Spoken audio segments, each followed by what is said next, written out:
Hi, I'm Professor Edgar J. Bergman, and I'm the one who invented the Uchronia device. I got an important message for you. I'm recording this from Universe 19001 to teach you how to operate the device. Are you ready to enter new sonic realities? Uchronia is a unique instrument that delivers highly powerful and beautiful granular synthesis for Kontakt 6, and so much more. Through its 4 independent granular engines and arpeggiators, radar XY pad, 3 playback modes, tons of fully controllable effects, and its unique Entropy randomizer, you will be able to deconstruct, sculpt, and redesign any type of sound, from loops, playable synthetic tones and textures, ambient soundscapes, up to complex rhythms and playable pads and, of course, your own sounds. You can drag and drop up to 32 samples for each engine, for a total of 128 imported samples. Any sound source can be turned into complex rhythmic sequences and evolving soundscapes in just a few clicks. You've got 3 different page views in Uchronia. The Perform view is where you can combine up to 4 different sound sources and craft each one of them in detail.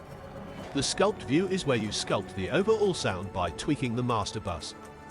The Forge view is where you literally forge your own sounds by dragging and dropping your own samples.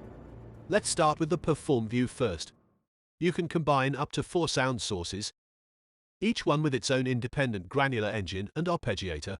This is Sound Source 1, Engine 1, Sound Source 2, Engine 2, Sound Source 3, Engine 3, Sound Source 4, Engine 4. Click here to switch on and off a specific sound source and engine. Click here to open your drop-down menu and choose among 72 sound sources organized into the following categories: one-shots, synth tones, loops and textures. You got 3 playback modes in Uchronia. To be precise, we called them verses. Normal verse, reverse and multiverse. Multiverse is a unique feature of Uchronia.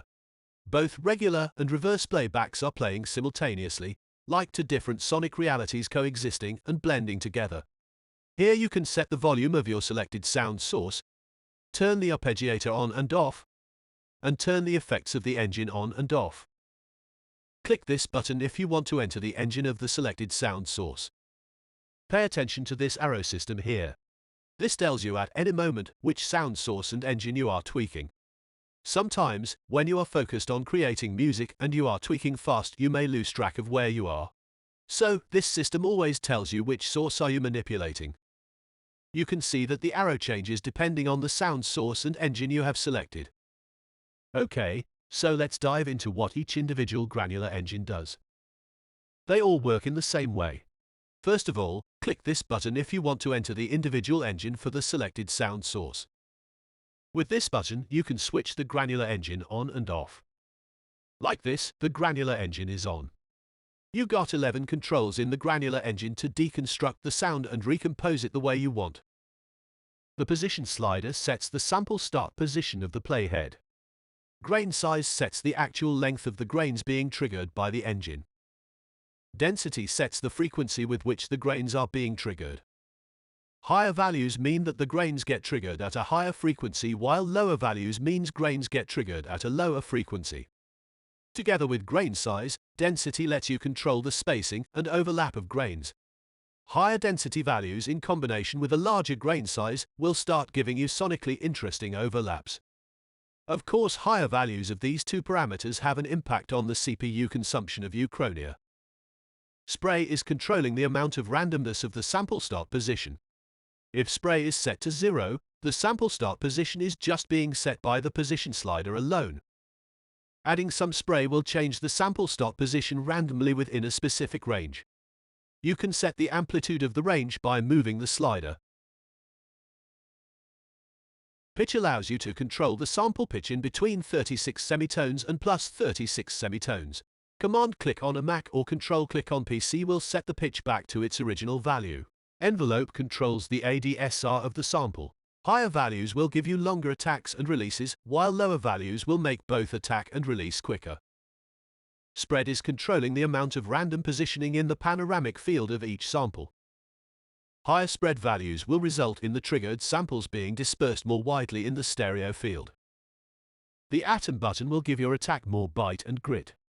It will trigger samples more aggressively and with a bit of distortion and a more pronounced transient. Speed is controlling the speed at which the playhead is moving through the sample, as well as the direction of that movement. If you quickly want to control the frequency spectrum of an engine without loading in a full EQ, then tone is your best ally. It acts as a band pass filter, giving you the option to tilt the frequency output more towards high frequencies on the right or low frequencies on the left. This way you can quickly control each engine output in the mix without loading in a filter or an EQ. Here you can set the arpeggiator pattern, number of steps, octave range and rate, and here you can draw the velocity shape of your arpeggiation. Of course, when the granular engine is off, some controls will be unavailable, but you can still control many aspects of your sound sources. Position, pitch, envelope, spread, spray, the atom button, etc. Some of them may have a slightly different behavior than in granular mode. For instance, in regular playback mode, and while having the arpeggiator engaged, speed is also used to control the scanning through the sample as well as its direction. If you want the samples to play as they originally are, just make sure to Command-click on Mac or Control-click on PC to set the pitch back to its original value and set position, envelope, spread and spray to 0. And of course the arpeggiator controls are available also when the granular engine is off. You can add up to 6 simultaneous effects.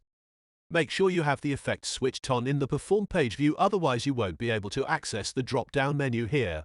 Choose the effect you want and then click the tool symbol here to set the effects the way you want. Each effect has a lot of controls you can tweak to sculpt the sound the way you like.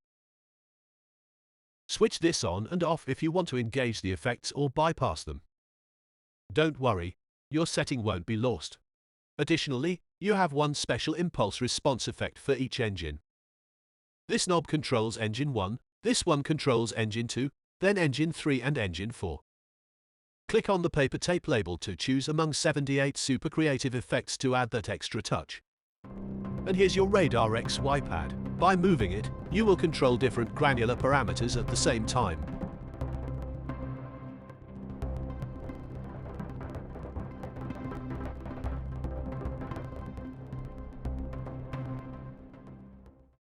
Last but not least, Entropy, your secret weapon to instantly create patches at each touch of the lever.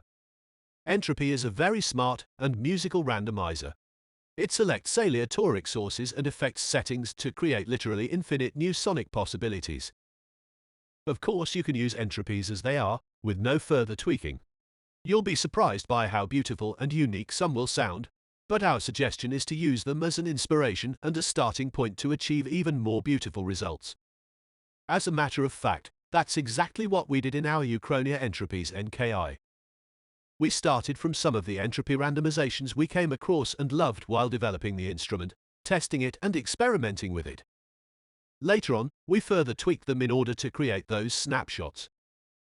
To recap, in Perform view you can tweak all of your individual sound sources and control parameters in real time while performing or recording.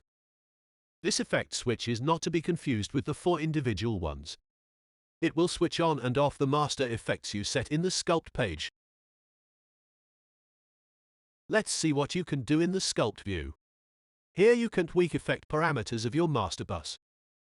You can add up to 6 effects simultaneously, just make sure the main effect switch is on in the Perform page, otherwise you won't be able to access the drop-down menu. Additionally, you have 3 useful macro controls here. Stereo field is controlling the amount of stereo spread on the master bus. Setting the knob to values over 50% will start widening the panoramic field. Values below 50% will collapse the signal more and more towards a mono signal. Ground level controls the amount of low-frequency content on the master bus. It is basically a high-pass filter. In conjunction with ground level, Sparks is controlling the amount of high-frequency content.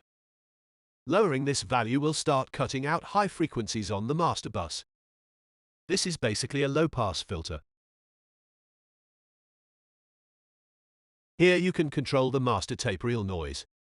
You can set how noisy you want it to be, and you can switch the tape device on and off.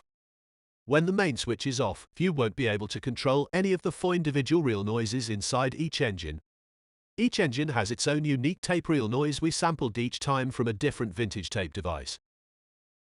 Let's now see what you can do in the Forge page. Literally, here you can forge your own sounds by dragging and dropping your own samples.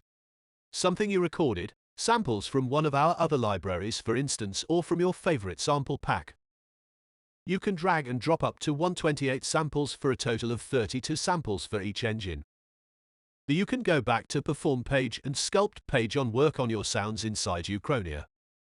Whenever you are tired and want to go back to your factory sound sources or want to experiment with new imported samples, just press Remove All and all will be brought back to its default status.